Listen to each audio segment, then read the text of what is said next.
सभी पार्टियों ने लगभग प्रदर्शन कर लिया है, अब तक तो माफ़ी मांगी नहीं है। तो मैं भी इस बात को समझता था, मैंने तय किया अपनी पार्टी संगठन के लोगों के साथ बैठ के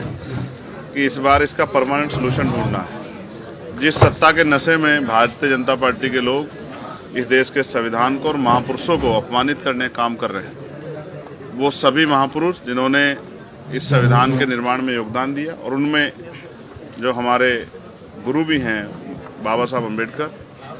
उनका अपमान करने वालों को हम इस बार बहुत मजबूत सबक सिखाने के लिए तैयारी कर रहे हैं। सर, जिस तरह से इस अपमान पर सभी विपक्षी दल जो है वो बोल रहे हैं और बीएसपी का भी एक विरोध प्रदर्शन 24 को हुआ, भीम आर्मी अब तक खामोश क्यों है? आप अगर ध्यान से देखेंगे तो हर जिले में भीम आर्मी अपना काम कर रही है। आज़ाद समाज पार्टी उस तरह से सामने से पार्टिसिपेट नहीं कर रही, क्योंकि मैंने अभी कई पार्टियों का वो देखा, समय और बहुत सारी चीज़ें लगी लेकिन रिजल्ट जुगा तू रहा। तो मैंने कहा ना कि अगर हम 2 कदम पीछे हटे हैं तो इसलिए नहीं कि हम इस विरोध का हिस्सा नहीं है। पार्लियामेंट में भी सबसे पहले ये विरोध हम लोगों ने शुरू किया, लेकिन हम लोग पीछे इसलिए हटे हैं कि हम इसकी बड़ी तैयारी करेंगे, और चाहे दिल्ली में या जिस भी तरह से पार्टी की जो स्ट्रेटजी होगी,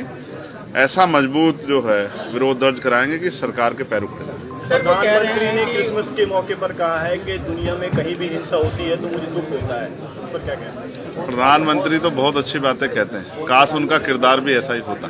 सर, अमित शाह जी ने जिस तरह के हालात हैं इस देश में आज, जिस तरह का जुल्म हो रहा है, जिस तरह से इंस्टीट्यूशन को कुचला जा रहा है, जिस तरह से राइट्स जो है उनका वायलेशन हो रहा है, जिस तरह से, और मुझे आज यहाँ बैठ के कहने में कोई हर्ज नहीं है, जिस तरह से लोगों में भय का माहौल बन गया है, ये हम लोगों के ऊपर भी एक सवालिया निशान है कि हम लोग, हमारा विरोध, हमारा संरक्षण उनमें हिम्मत क्यों नहीं पैदा कर पा रहा। हम अपनी इस कमी को दूर करेंगे